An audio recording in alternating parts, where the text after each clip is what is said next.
Hello fellers, how are you doing? One of the most important characters of Red Dead Redemption 2 is Dutch van der Linde. We could say that the whole series is about him, considering the massive role he has in the whole storyline. He's a charismatic and idealistic individual, but also a very hypocrite son of a There's another character, however, which seems to be very similar, in many ways, Ennio Salieri. In this video I'll try to make a comparison. Let's start. So the first important aspect we need to cover is the context in which Dutch lived. The Wild West was untamed during his youth. To him it was probably like an uncontaminated land where everyone could do what they wanted, a paradise. This dreamland didn't last long, since the law started to spread more and more even in the Western territories, along with all the consequences. His daddy got killed in the Civil War, thus the hatred Dutch has towards the Southerners and the slavers. He believed that civilization wasn't a good solution for humanity, because it created a society founded on hypocrisy, where wealthy people would prosper and leave behind the others. It's not a surprise that the gang is composed of outcasts. Dutch doesn't define himself a criminal, but an outlaw. He doesn't follow the normal rules of society, which he considers oppressive. This could seem kinda understandable on paper, but it's quite clear that even Dutch himself doesn't follow the few rules he imposes to others. For example, when he arrives to St. Denis, he immediately criticizes how repellent it is. I think it's quite clear he doesn't like industrialization, but at the same time he enjoys much more than others its products. For example, he has a phonograph in his tent. You could argue that the problem is not the progress itself, but the people who bring it with all the side effects included, and I kinda agree. But on the other hand, if people really lived as Dutch wanted, that technological and scientific progress wouldn't be possible.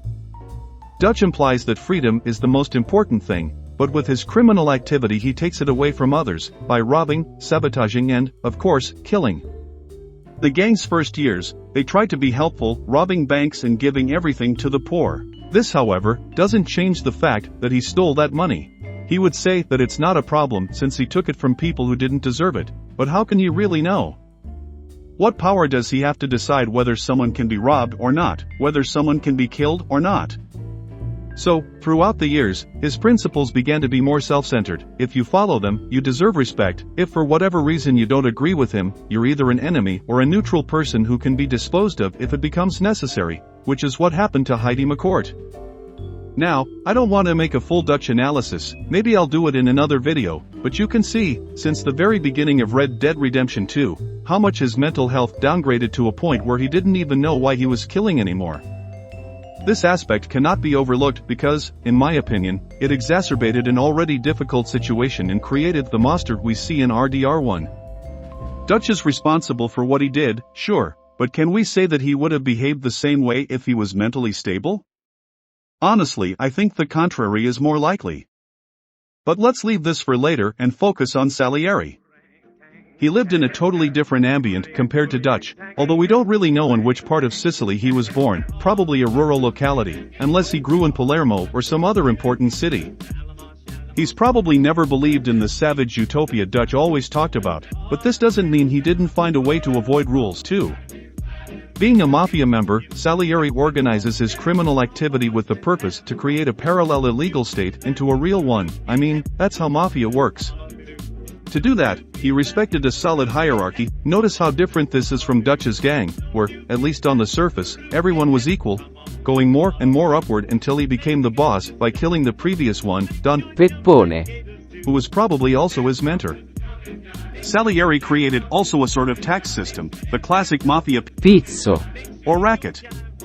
The racket is based on a simple concept: the mafia creates a problem and obliges you to buy the solution. Let's make a quick example.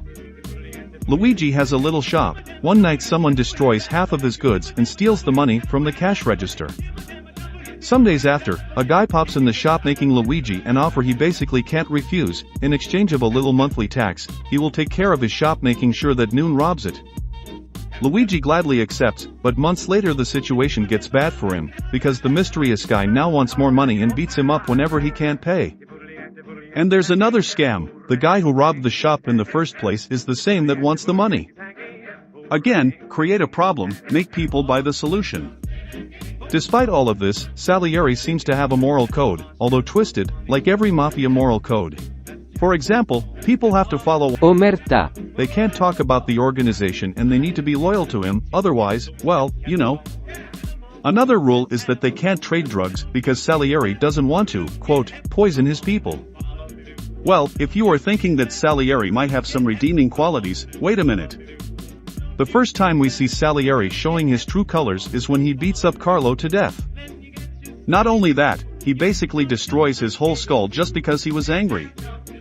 Yeah, he was angry for a good reason, but come on, that reaction was really messed up. There is, however, an event that shows how hypocrite Salieri is, and that's when Tommy and the others find out he began to trade drugs without telling. He didn't simply change his mind, otherwise he wouldn't have kept it secret. He actually never gave a shit about people being poisoned. What makes me hate Salieri the most, however, is how he treated his former friends. Wait. I know that you might think Dutch did the same thing. Well, not really in my opinion. It's true that in the end, Dutch didn't seem to care about anyone but himself, but that's not true. He's always been egocentric and egoistic, but he cared about his family. We can see it when Hosea and Arthur die, for example, or when he lets John take all the Blackwater money and doesn't hurt him. So why did he leave Arthur and John to die? As I said, not only he wasn't really lucid at that moment, but he was constantly manipulated by the rat to think Arthur and John betrayed him.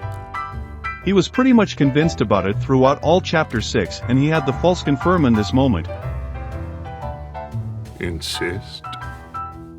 But when Arthur died, he realized he'd always been wrong. Honestly, why should he have cared about them if he was pretty sure they were sabotaging him?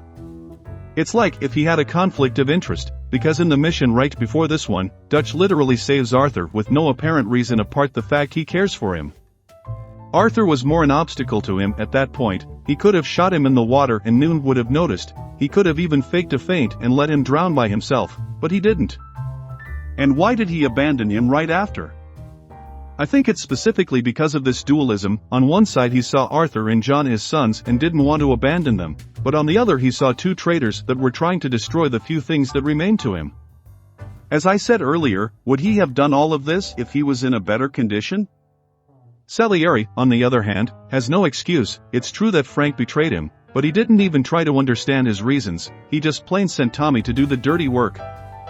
Not only that, but when he got to know that Frank was still alive and happy, he still decided to finish the job, even if there was no reason at that point.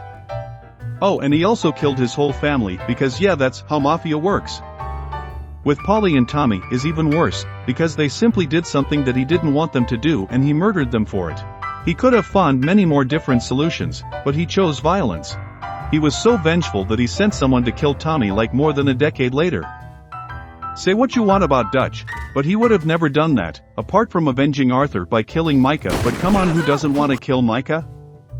To cut this short, I think that despite both being two hypocrite sacks of Dutch has always been slightly better than Ennio. Salieri was a greedy overbearing that would have killed his mother if he needed to. He claimed to care about the people around him and in his neighborhood, but with his criminal activity he just damaged them. He was a means to the city itself. He killed politicians, policemen, bribed countless people and created an empire of sin that didn't really have anything to do with helping people. Was Dutch some way different? Well, speaking facts, not really. He killed countless citizens and created mayhem everywhere he landed. He had always been remembered as a crazy dangerous beast, but he actually had something more than Salieri for me. He had good intentions. Do they justify what he did? No, absolutely, I repeat it, but do they make him a better person than this fatty bat? In my opinion, yes, kinda. You see, Dutch is the embodiment of the road to hell is paved with good intentions, while Arthur could be the road to heaven is paved with good deeds. Salieri is just the pathway to oblivion because he has none of them. I think there would be more to say, but I don't really have the time to make a longer video. Moreover, now because of TikTok everyone seems to have an attention span of 7 seconds, so I'm ending it here. Write your opinions below and goodbye.